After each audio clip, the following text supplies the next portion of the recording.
गौतम बुद्ध ने जो उपदेश दिया है उसको धम्म कहते हैं। भगवान बुद्ध की शिक्षा जिस ग्रंथों में संग्रहित की गई है उसे त्रिपिटक कहते हैं और त्रिपिटक के 3 भाग हैं। जैसा कि हम देखते हैं विनय पिटक, सुत्त पिटक और अभिधम्म पिटक। ये 3 पिटक का संकलन ही धम्म कहा गया है, जो भगवान बुद्ध की मूल शिक्षा मानी जाती है। तो हम अभी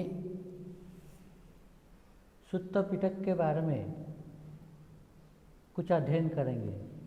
पहले तो हमने विनय पिटक के बारे में जानकारी ली है। अभी सुत्त पिटक के ग्रंथों का जो कुछ सार है, जिसे धम्म कहा गया है, उसको हम देखेंगे, कोशिश करेंगे और फिर बाद में अभिधम्म ये ग्रंथों का भी अध्ययन करेंगे। तो आज हम धम्म के बारे में कुछ जानकारी प्राप्त करेंगे। धम्म विभंग, ये धम्म विभंग में अलग अलग ग्रुप आते हैं। जैसा एक का ग्रुप 2, 3, 4, 7, 8, 9, 10, 11, 12 और अन्य ऐसे अलग अलग भाग आते हैं। तो ये विभंग है, धम्म विभंग के भाग हैं। जैसा एक में एक क्या है, एक क्या है, और सामने प्रश्नों में हम पढ़ते हैं एक क्या है, तो सब्बे सत्ता आहार ठिट्टिका ऐसा कहा गया है। और 2 में क्या है,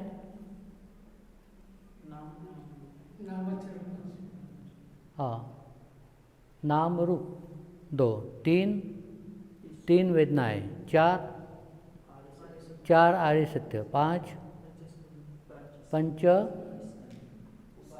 उपादान स्कंध, 6 आयतन, 7 सत्त भोजंग, 8 आर्य अष्टांगिक मार्ग, 9 सत्तवासा और 10 हाँ औरत के अंग। ये तो सामनेरों को शिक्षा देने के लिए शुरुआत से थोड़े थोड़े कहे गए हैं, सामनेर लोगों को समझ में आने के लिए। तो ऐसा ही धम्म विभंग में एक अलग अलग सेक्शन दे गए हैं। जैसा 2 क्या है, तो 2 अभी रूप नाम नहीं, वो सामने के प्रश्न है, तो बात वो हमने तो जान ली है। अभी जो 2 है, तो 2 है या 2 भाग है, वो बहुत ही महत्वपूर्ण है, धम्म के अंग के हिसाब से बहुत महत्वपूर्ण है। तो वो है सती संपजन्या। एक है सती और दूसरा है संपजन्या। उसको दुख कहते हैं, मतलब 2 धम्म विभंग, दुख, ठीक, चतुर्थ, पंचम, छठ, 7, 8, 9, 10, ये जो अलग अलग भाग है। दो का क्या भाग है, सती संप्रजन्य, मतलब ये 2 धम्म हमेशा साथ होते हैं। एक है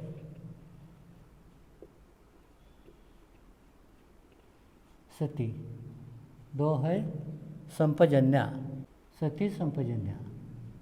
सती का मतलब क्या होता है, श्रुति, स्मृति, मतलब माइंडफुलनेस, जागरूक अवस्था, mindfulness, ability to recollect mindfulness. Mindfulness मतलब स्मृति, जागरूकता, सजगता। संपजन्य का मतलब होता है knowing one self, clear comprehension, मतलब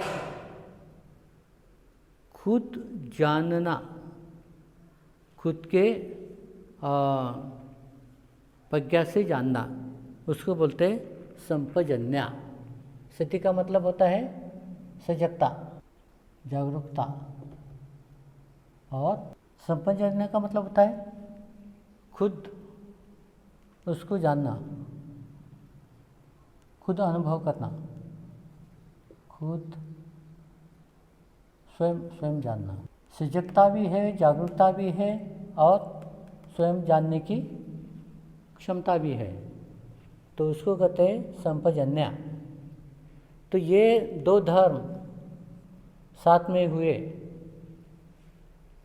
तो किसी भी धर्म की जानकारी आदमी प्राप्त कर सकता है। पहले तो उसको सती होनी चाहिए, और दूसरी बात संप्रजन्य होनी चाहिए, संपजन्या पाली का शब्द है। ठीक, ये दुख में आता है। तो अगर आप समाधि करते हैं, आपको सती संप्रजन्य है, तो आपको समाधि समझ में आएगी। जो भी आप पढ़ते हैं, अध्ययन करते हैं, चिंतन मनन करते हैं, और आप सती संप्रजन्य के लिए अनुभूति लेते हैं, तो कोई भी धर्म आपको अच्छी तरह से समझ में आएगा, कोई भी मिथ्या दृष्टि उत्पन्न नहीं होगी। सम्यक दृष्टि प्राप्त होती है सती संप्रजन्य होने की वजह से। जब तक सम्यक दृष्टि प्राप्त नहीं होती है, सती संप्रजन्य उत्पन्न नहीं होती है, तो धर्म का अध्ययन करना, धर्म को अच्छी तरह से समझना, वो नामुमकिन बात है। इसलिए सती संप्रजन्य, ये दोनों भी धर्म एक दूसरे को सहायक बनते हुए धर्म की ज्ञान प्राप्ति के लिए सहायक होते हैं। तो ये हमेशा साथ होते हैं। सती संप्रजन्या एक दूसरे के सहायक धर्म है, सहायकारी धर्म है, धर्म का अध्ययन करने के लिए, धर्म की जानकारी प्राप्त करने के लिए। दूसरा है हिरि ओतप्प, जिसे हम लोकपाल धम्म कह सकते हैं। लोकपाल धम्म, लोकपाल धम्म क्या है? ये है एक, उसका अंग क्या है? हिरि, दूसरा अंग है ओतप्प, हिरि और ओतप्प। अगर ये दो बात है, और जो धम्म उत्पन्न होता है उसको कहते हैं लोकपाल धम्म। लोकपाल मतलब लोगों का रक्षण करता है। कौन सा धर्म? जहाँ पर हिरि और ओतप्पा साथ साथ रहते हैं, वो कहते हैं लोकपाल धम्म। और अन्ना हजारे, उसने क्या बोला था? लोकपाल आयुक्त किया, चालू किया था ना उसने। तो हाँ, लोकपाल कुश्ती कहाँ से लिया था? उसको संकल्पना कहाँ पर थी? यहाँ पर थी, लोकपाल आयोग की। और ये लोकपाल आयोग जो उसने चालू किया था या शुरू किया था, उसने वो कहाँ ज्ञान लिया था? बुद्ध धर्म के ओर से। बुद्ध धर्म के जो नियम है, मतलब संविधान में जो बाबा साहब ने पिरोए हैं धम्म विनय से, वो है लोकपाल धम्म। तो उसके अंदर क्या है? हिरि और ओतप्पा। हिरि का मतलब क्या है? लज्जा, लज्जा। और ओतप्पा का अर्थ है डर। आदमी को अगर लज्जा है और आदमी को बुरे काम के लिए डर लगता है, तो वो लोकपाल ये दो धर्म से लोगों का क्या होता है, रक्षण होता है, लोगों का रक्षण होता है। तो ये लोकपाल धम्म हिरि ओतप्पा, ये उसके दो अंग है और इसी से ही सब लोगों का कल्याण होता है, लोगों का जीवन सुरक्षित होता है, धम्म का पालन उनके जीवन में होता है, एक दूसरे को नुकसान हानि नहीं करते। लज्जा मतलब बुरे कर्म के लिए लज्जा उत्पन्न होती है और बुरे कर्म किए तो डर भी उत्पन्न होता है। ये लज्जा सिर्फ ये दो बातें जो है वो मनुष्य जीवन की उपलब्धि है। मनुष्य प्राणी अन्य प्राणियों से अलग है ये दो बातों से, लज्जा और डर। अन्य प्राणी जो है उनको लज्जा नहीं होती है, उनको डर भी नहीं होता है, बुरे कर्म से उनको डर पैदा नहीं होता है, बुरे कर्म उनके समझ में नहीं आती है। लाज लज्जा जो बोलते हैं, शर्म, वो भी उनके दिलो दिमाग में नहीं होते क्योंकि वो प्राणी होते हैं। लेकिन मनुष्य ऐसा है कि उसके जीवन में ये दो बातों का बहुत महत्वपूर्ण रोल है और ये दो बातों से ही मनुष्य प्राणी अन्य प्राणियों से अलग कहा जाता है, इसलिए उसको मनुष्य कहा जाता है। तो लज्जा और डर ये दो बातें मनुष्य जीवन की उपलब्धि है। जिस मनुष्य के जीवन में ये दो बातें नहीं है वो जानवर के जैसा बिहेव करता है, जानवर के जैसा रहता है। इसलिए लोकपाल धम्म ये है वो बहुत ही महत्वपूर्ण है। ये दो में आता है, एक हिरि और दूसरा ओतप्पा। आदमी का जीवन ग्रेसफुल बनाने के लिए मतलब मनुष्य की जो एक गुण विशेषता है कि आदमी बहुत ग्रेसफुल होता है। ग्रेसफुल मतलब अच्छा स्वभाव, जो स्वभाव दूसरों को लुभाता है। ग्रेसफुल मतलब प्रसन्नता उसके आचरण में, उसके चेहरे पर प्रसन्नता होती है। किस वजह से प्रसन्नता उत्पन्न होती है उसके भी दो बातें हैं, एक है खंती और सोरच्छा। ये दो के अंदर दो है ना। हाँ, खंती का मतलब क्या है?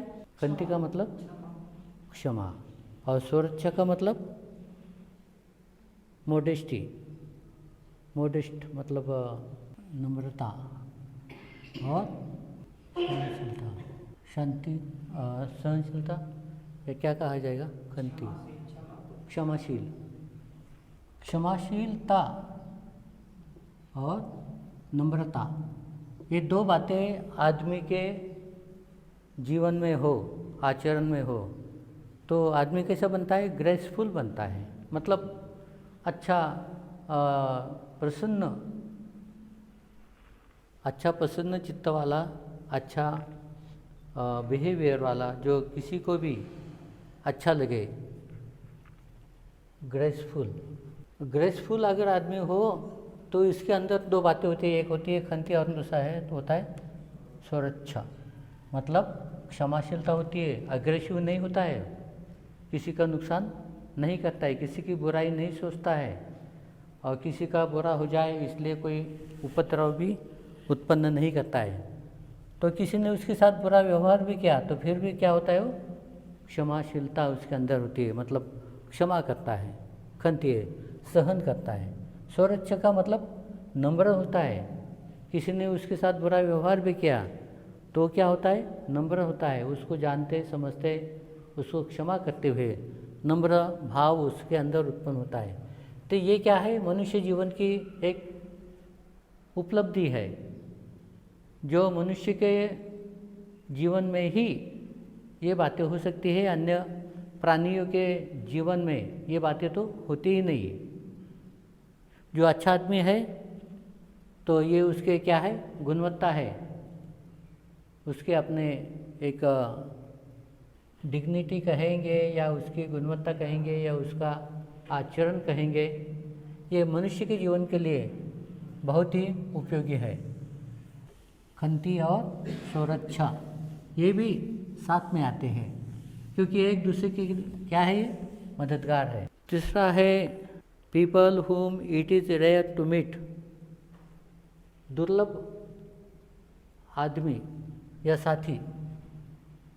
एक है दुर्लभ आदमी और साथी, एक है पुब्बकारी, और दूसरा है कत्तन्यु कत्तवेदी। ऐसे आदमी को मिलना क्या है, मतलब ऐसे आदमी अपने जीवन में आना, ऐसे आदमी की मुलाकात होना क्या है, दुर्लभ है। कौन सा है, एक है पुब्बकारी और दूसरा है कत्तन्यु कत्तवेदी। पुब्बकारी मतलब जो आदमी दूसरों का कल्याण करता है, उनको मदद करता है, परोपकारी। पुब्बकारी मतलब परोपकारी। ऐसा आदमी मिलना दुष्कर है जिंदगी में। और कत्तन्यु कत्तवेदी,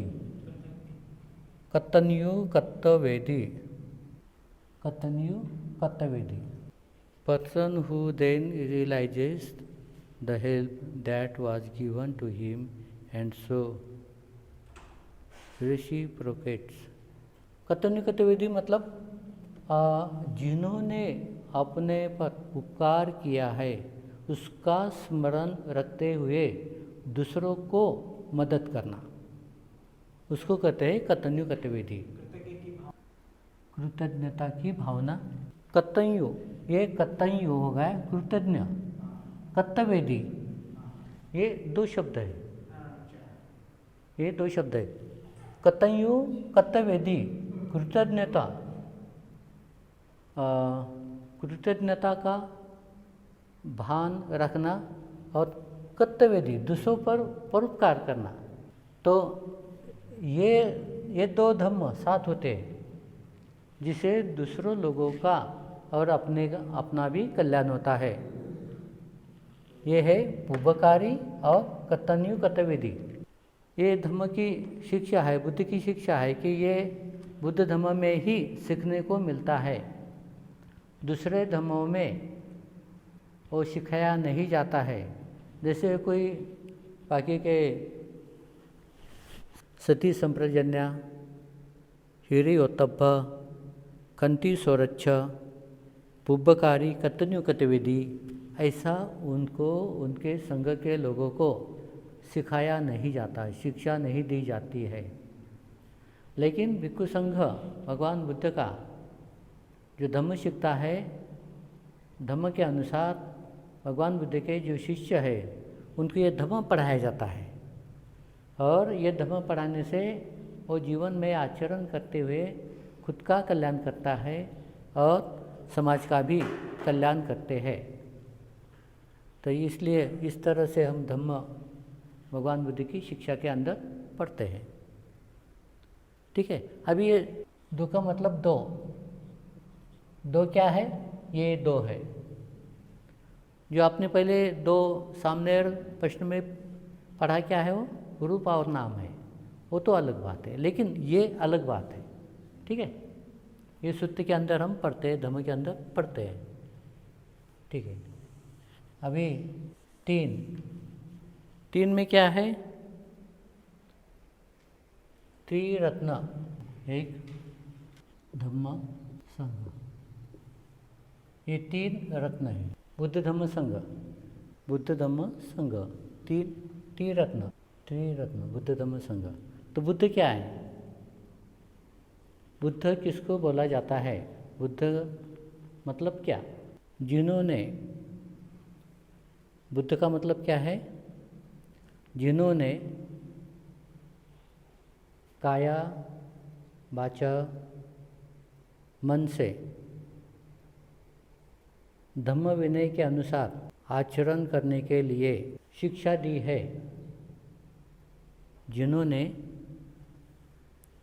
काया वचन मन से धम्म विनय के अनुसार आचरण करने की शिक्षा दी है, जिसे बुद्ध शासन कहते हैं।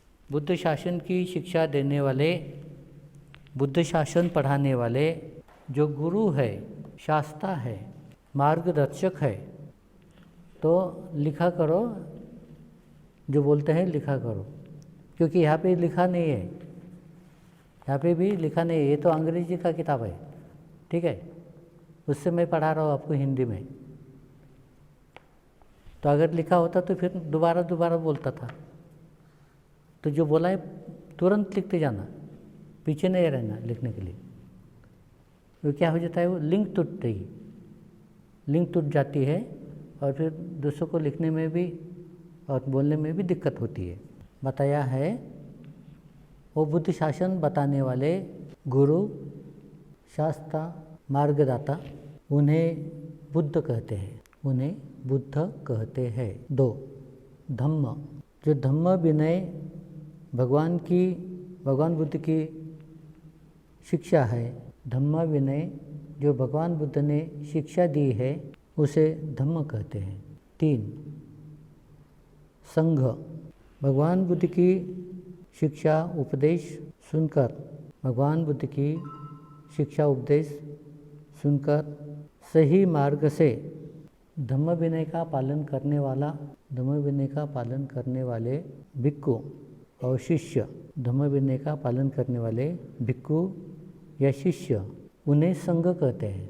किसी ने पूछा आपको कि बुद्ध क्या है, धम्म क्या है, संघ क्या है, ये आपको बहुत आसान तरीके से लोगों को आपको बताना होगा। बुद्ध क्या है, धम्म क्या है, संघ क्या है, पूछते हैं ना। त्रिरत्न जो आप बोलते हैं तो क्या है, तो उसका मतलब क्या है, तो ये आपको भी पता है क्योंकि आप प्रवृत्त होकर अध्ययन कर रहे हैं। लेकिन फिर भी जो 3 बातें हैं वो ध्यान में रखने की बात है। और ये 3 बातों का महत्व क्या है, गुणवत्ता क्या है, बुद्ध धम्म संघ की महत्व क्या है। 1. बुद्ध, उसके आगे डैश करना, बुद्ध जिन्होंने स्वयं ज्ञान प्राप्त किया है, जिन्होंने स्वयं ज्ञान प्राप्त किया है और दूसरों को भी सिखाया है,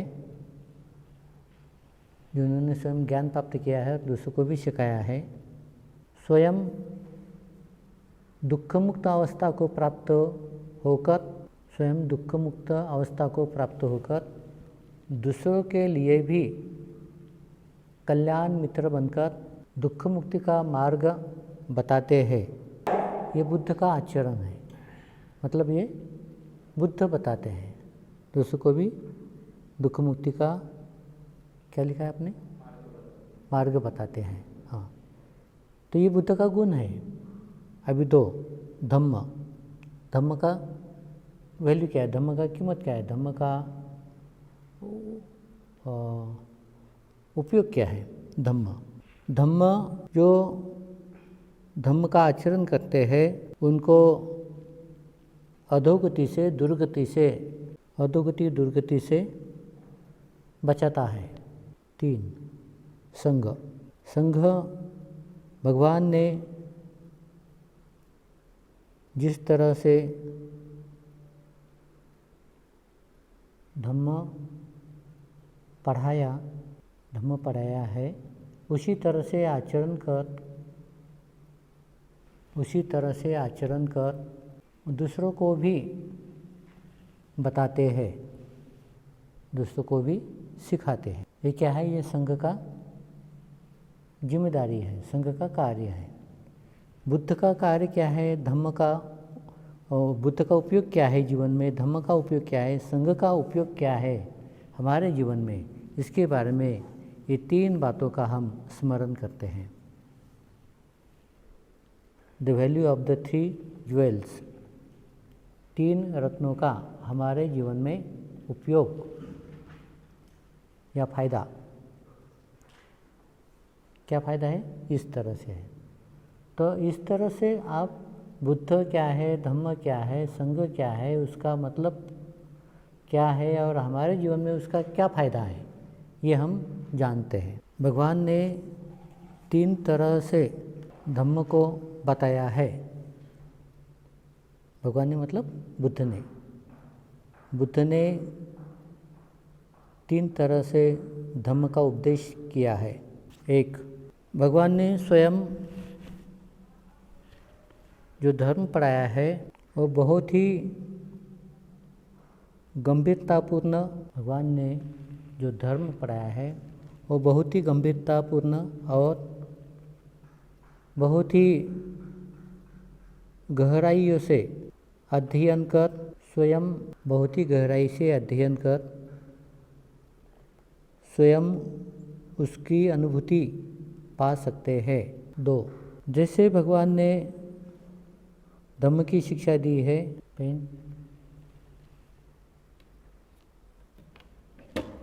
जैसे भगवान ने धम्म की शिक्षा दी है वो कार्य कारण भाव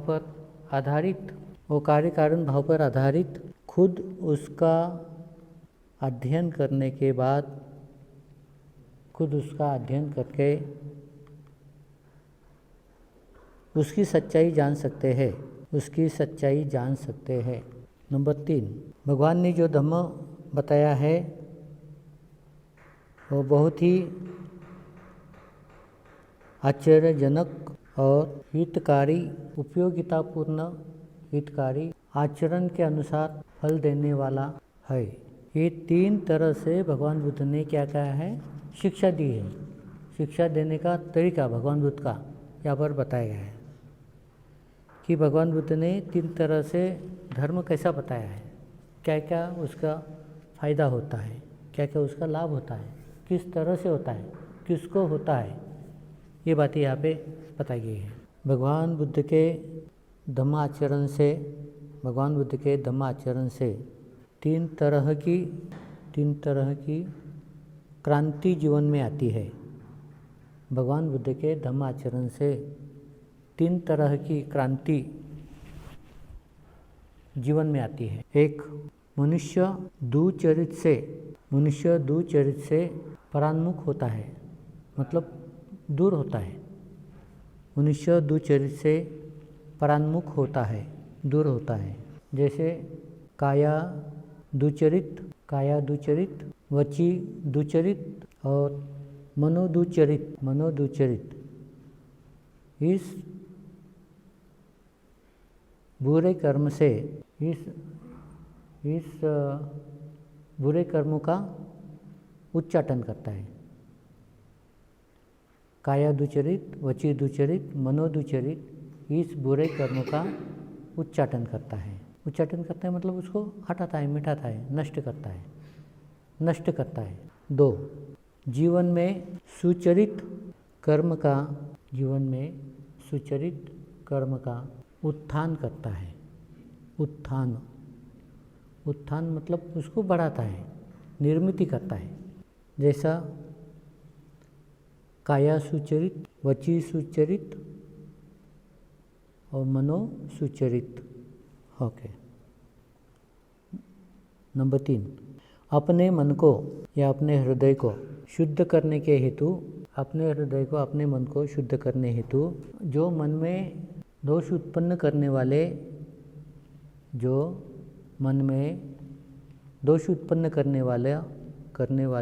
अकुशल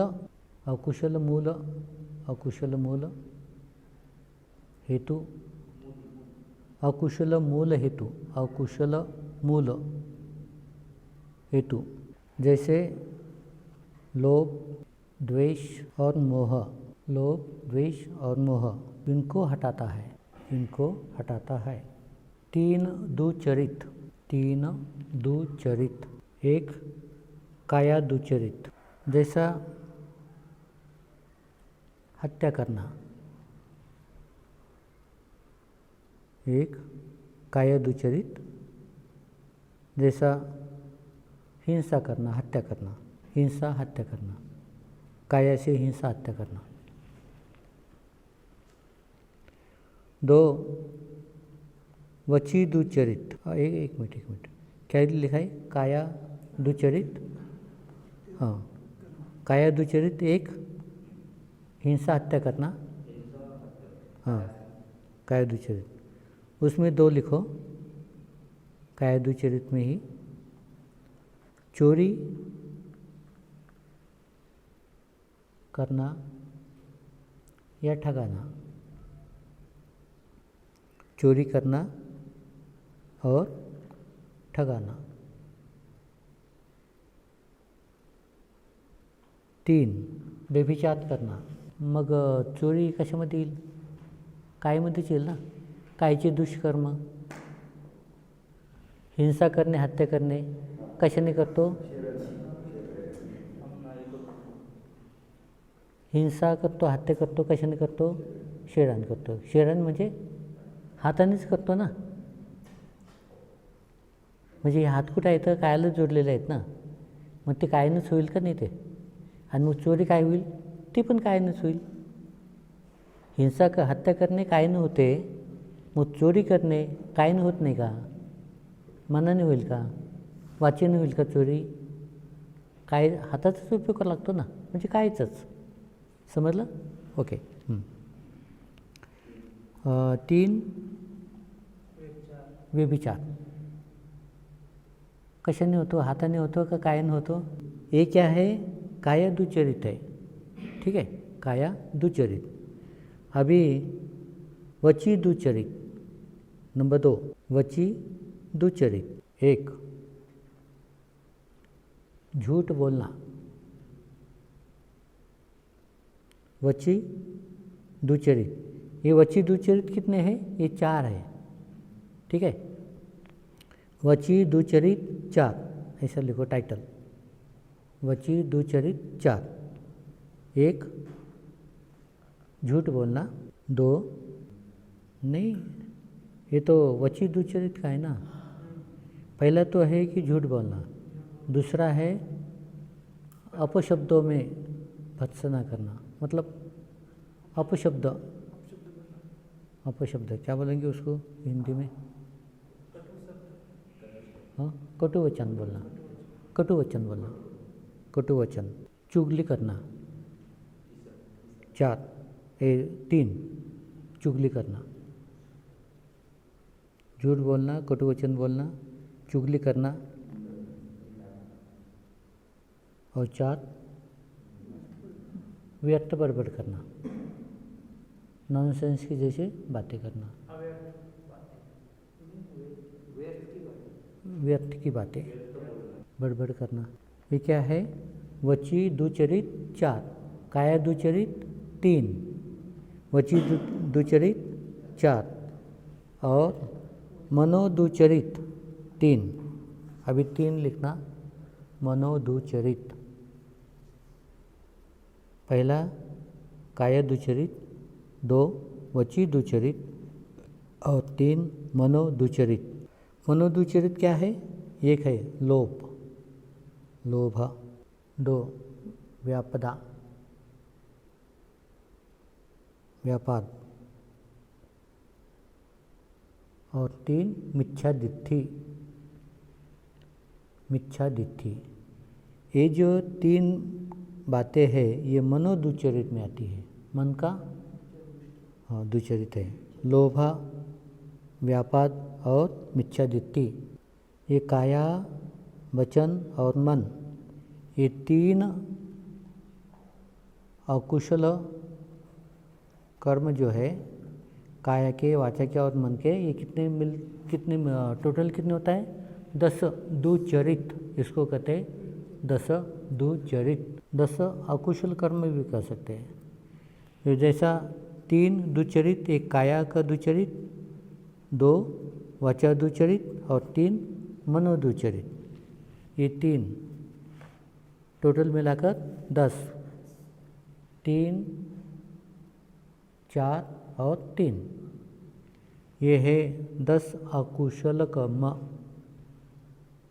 10 अकुशल कर्म काया, वाचा और मन से होने वाले, उसको कहते हैं 3 दुचरित. काया, वाचा, मन से होने वाले 10 अकुशल कर्म. अभी आगे 3 सुचरित. 3 सुचरित, इसके अपोजिट में. पहले क्या है? 3 दुचरित, काया, वाचा और मन के. अभी उसके अपोजिट में तीन सुचरित, काया सुचरित 1 2। ये काया सुचरित में क्या क्या आता है लिखो। काया सुचरित 3, काया सुचरित में 3 आते हैं। एक है प्राणी हिंसा से विरक्त रहना, प्राणी हिंसा से विरक्त रहना मतलब प्राणी हिंसा नहीं करना, प्राणी हिंसा हत्या नहीं करना। 2 चोरी या ठगाना नहीं करना, चोरी नहीं करना या ठगाना नहीं, चीटिंग नहीं करना। 3 सदाचारी जीवन जीना, व्यभिचार नहीं करना, नहीं व्यभिचार नहीं करना। ब्रह्मचर्य का पालन हो तो अष्टशील में आ जाए। सुचरित मतलब काया का सुचरित क्या है? चोरी नहीं, हिंसा नहीं करना, चोरी नहीं करना और व्यभिचार नहीं करना। इसका मतलब ये नहीं कि ब्रह्मचर्य का पालन करना, व्यभिचार नहीं करना मतलब अच्छे ढंग से अपना जीवन यापन करना, शील धर्म का पालन करना। ये 3 है काया सुचरित। अभी मनो सुचरित वची सुचरित नंबर 2 पे लिखो। वची सुचरित, पहला काया सुचरित, दूसरा वची सुचरित, उसके आगे 4 लिखो। काया सुचरित 3, वची सुचरित 4, 2 में आएगा। पहला ये काया सुचरित, नंबर 2 पे वची सुचरित, वाचा सुचरित में 4। नंबर 1 झूठ नहीं बोलना मतलब सत्य वचन बोलना, झूठ नहीं बोलना सत्य वचन बोलना। 2 कटु वचन नहीं बोलना मतलब मितभाषी होना, मितभाषी होना, मृदु वचन बोलना। नंबर 3 व्यर्थ बड़बड़ नहीं करना, अनुचित उचित संभाषण करना, व्यर्थ बड़बड़ नहीं करना, उचित संभाषण करना। 4 नहीं नंबर 3 पे क्या है? चुगली चाहड़ी नहीं करना है ना।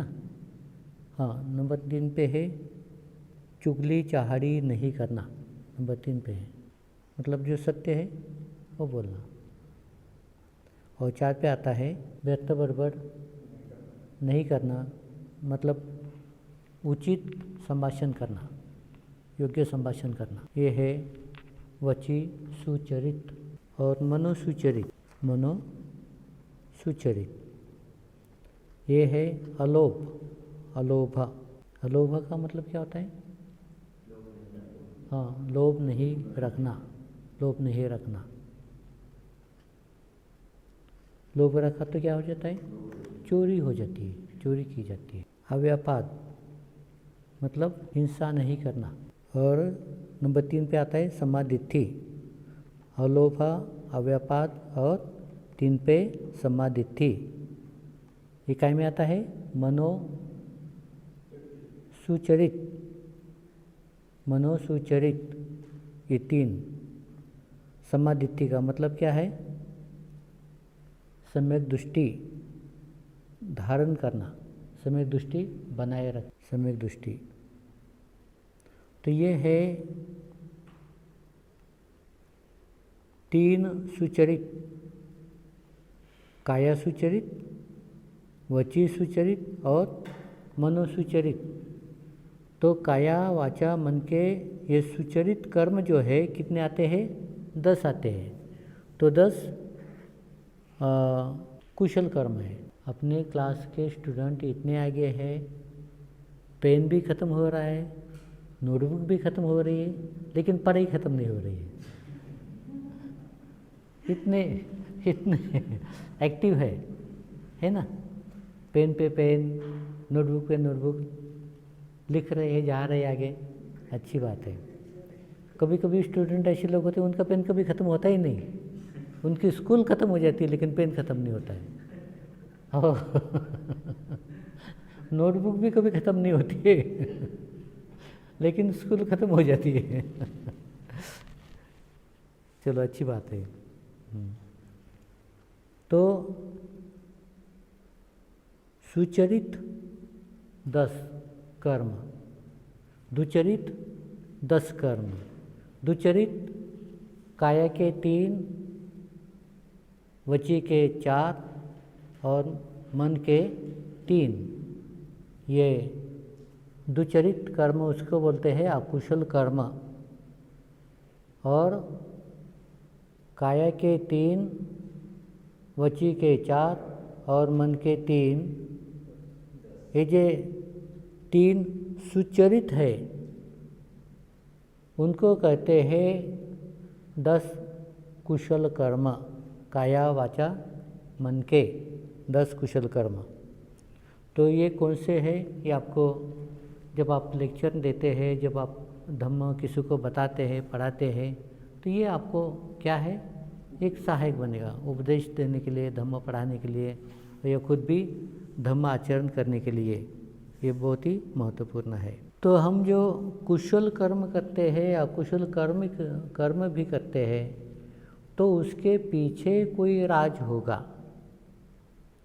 कुशल कर्म क्यों करते हैं और अकुशल कर्म भी क्यों करते हैं, उसके पीछे कोई ना कोई तो भी कारण होगा, राज होगा। अगर उसके पीछे कोई कारण नहीं है तो हम वो कर्म करेंगे ही नहीं, है क्या नहीं।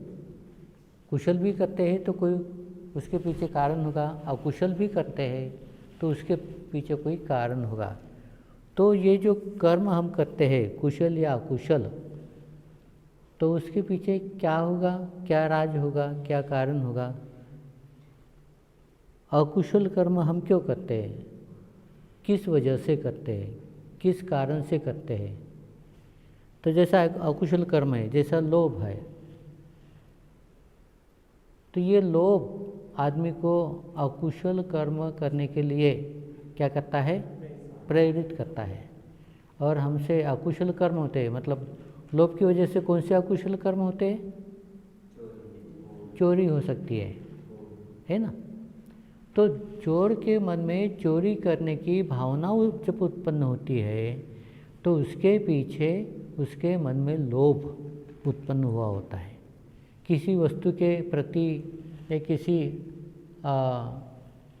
चीज़ के प्रति जब लोभ उत्पन्न होता है तो मनुष्य चोरी करता है। तो लोभ जो है ये क्या है, अकुशल मूल है। क्या कहा जाता है उसको, अकुशल मूल। कौन सा, लोभ अकुशल है। किसी पर हिंसा हत्या करते, किसी को अत्याचार करते हैं तो मन में क्या उत्पन्न होता है, दोष उत्पन्न होता है, दोष उत्पन्न होता है। तो दोष उत्पन्न होने से मनुष्य हिंसा हत्या करता है, अत्याचार करता है। तो ये दोष जो है ये क्या है, अकुशल मूल है हिंसा हत्या करने का।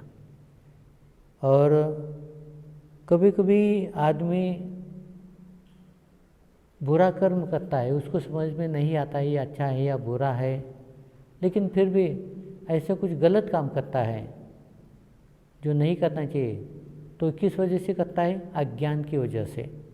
अज्ञान है, तो ये अज्ञान का मूल हेतु क्या है, मोह है। क्या है उसका हेतु, अकुशल हेतु मोह। तो लोभ, द्वेष और मोह ये 3 अकुशल हेतु माने जाते हैं, अकुशल मूल माने जाते हैं। रूट, मूल का मतलब होता है रूट या जड़।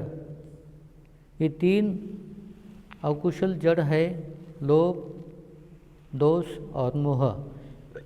इस 3 अकुशल मूल से अकुशल कर्म किए जाते हैं, काया के, वाचा के और मन के।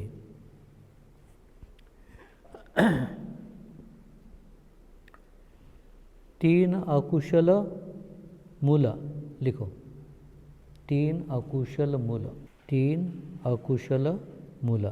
1 लोभ, अकुशल मूल। लोभ, लोभ मतलब मन में लालच उत्पन्न होती है। लालच, लालच उत्पन्न होती है, आसक्ति उत्पन्न होती है और उससे तृष्णा भी उत्पन्न होती है। लोभ, लालच, आसक्ति, तृष्णा।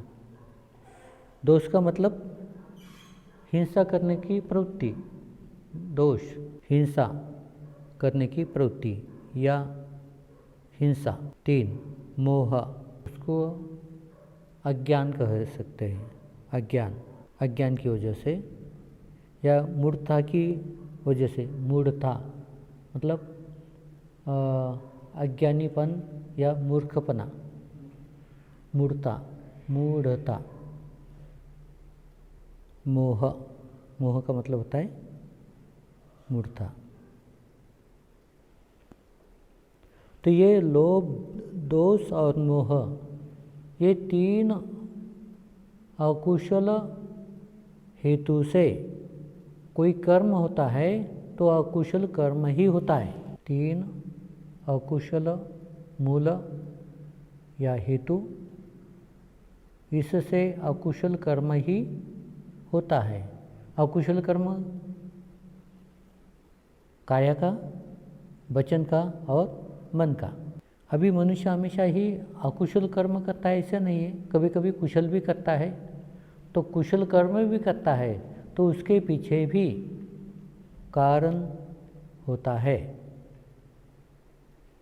तो कुशल कर्म क्यों करता है आदमी? क्योंकि उसके मन में कुशल मूल या कुशल हेतु उत्पन्न होते हैं। 3 कुशल हेतु, 3 कुशल हेतु। एक है अलोभ। अलोभ मतलब लालच नहीं करना। लालच नहीं करना, किसी चीज़ का हाव नहीं रखना। हाँ, आसक्ति नहीं रखना। लालच, आसक्ति नहीं रखना। तो लालच, आसक्ति न रखने से क्या हो जाएगा? तृष्णा नहीं बनेगी, चोरी नहीं की जाएगी। नंबर 2, अदोषा। अदोषा, अदोषा का मतलब क्या होता है? हिंसा, हत्या की भावना न रखना। हिंसा, हत्या की भावना न रखना, ये इच्छा न रखना। हिंसा, हत्या की इच्छा न रखना मतलब क्या है? दया करना। नंबर 3, अमोह। अमोह का मतलब नहीं, अज्ञानता के खिलाफ। हाँ, मोह का मतलब होता है अज्ञान और अमोह का मतलब होता है उसके अपोज में सजगता, जागरूकता या प्रज्ञा, प्रज्ञावान बनना। अमोह का मतलब प्रज्ञाशीलता। अमोह। जब ये 3 कुशल मूल या हेतु अलोभ, अदोष, अमोह आदमी के आचरण में हो तो उससे कुशल कर्म ही बनेंगे। और कुशल कर्म बनने से उसको भी ना तो कोई दुख होगा, ना वो दुख उसका पीछा करेगा, न किसी के लिए दुख का वो कारण बनेगा। तो ये 3 कुशल हेतु और अकुशल हेतु। आदमी बुरा कर्म क्यों करता है? अकुशल हेतु उत्पन्न होने से। और आदमी अच्छा कर्म क्यों करता है? कुशल हेतु उत्पन्न होने से।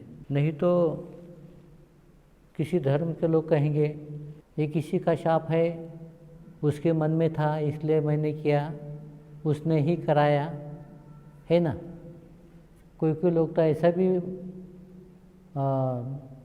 ख्याल रखते हैं ये जो पत्ता हिलता है उसकी आज्ञा से हिलता है और ये जो पंखा हिलता है हमारी आज्ञा से हिलता है। पत्ता हिलता है, पेड़ का पत्ता उसकी आज्ञा से हिलता है और ये पंखा हिलता है तो हमारी आज्ञा से हिलता है, क्योंकि हम बटन दबाते हैं ना बिजली का, तब तो चालू होता है। लेकिन ये पंखा भी उसकी आज्ञा से हिलना चाहिए, लेकिन वो पंखा नहीं हिलता उसकी आज्ञा से, पेड़ का पत्ता ही हिलता है। तो ऐसी जो मिथ्या धारणा है, ऐसी मिथ्या धारणा उत्पन्न न हो, इसलिए हमसे जो कुछ अच्छे या बुरे कर्म होते हैं वो कैसे होते हैं, क्यों होते हैं, इसकी समझ होने के लिए आदमी बुरा कर्म क्यों करता है, चोरी क्यों करता है, हिंसा हत्या क्यों करता है, अज्ञानता से क्यों आचरण करता है, क्योंकि उसके मन में लोभ, द्वेष या मोह ऐसे अकुशल हेतु उत्पन्न होते हैं और अकुशल हेतु उत्पन्न होने से काया, वचन और मन, इससे अकुशल कर्म उत्पन्न होते हैं। मनुष्य कुशल कर्म करता है, उसके पीछे भी कारण ही है। कुशल कर्म करने का कारण क्योंकि उसके मन में अलोभ, अदोष, अमोह ये 3 कुशल हेतु उत्पन्न होते हैं और 3 कुशल हेतु उत्पन्न होने से काया, वचन और मन से कुशल कर्म होते हैं और उसका आदमी को कुशल कर्म करने से सुख, आनंद उत्पन्न होता है। लेकिन ये लोग ये बातें न समझते हुए अज्ञान से, अंधश्रद्धा से और कर्मकांड से, मिथ्या दृष्टि से अपने को खुद को न जानते हुए, अपने खुद कर्मों के ऊपर भरोसा न रखते हुए अज्ञान से, अंधश्रद्धा से, अंधविश्वास से ईश्वर, परमेश्वर, आत्मा, परमात्मा इसके चक्र में आकर खुद को न जानते हुए अच्छे बुरे कर्म करते रहते हैं और अज्ञान में वो बुरे कर्मों का फल भुगतते रहते हैं। तो इसलिए हमें ये जो अपने कर्म है वो अच्छे बुरे क्यों हम करते हैं, उसका फ़ायदा, उसका हेतु, उसका फल, उसका नुकसान क्या है, ये समझ में आने के लिए हमने खुद को ही जानना, समझना, परखना चाहिए और ऐसे बुरे कर्मों से क्या होना चाहिए, अलग होना चाहिए, बाज आना चाहिए। तो यहाँ तक आज हमने ये 3 का जो है उसका क्या किया है, अध्ययन किया है। अगले क्लास में जैसा 3 और क्या है मनुष्य जीवन के लिए उपयोगिता, क्या धम्म, 3 धम्म और क्या है अपने जीवन के अच्छे कर्म के लिए, उपयोगिता के लिए, जैसा है दान देना अच्छा कर्म है। क्यों अच्छा कर्म है, उसका फ़ायदा, हेतु क्या है, उसका फल क्या है, वो हम जानेंगे आगे। पबज्जा मतलब प्रवज्जित होना, कितना लाभकारी है, कितना कल्याणकारी है, उसको भी हम जानेंगे। और तीसरी बात जो है माता पिता उपट्ठानंग, माता पिता का क्या करना है, देखभाल करना है, उनकी सेवा करना है।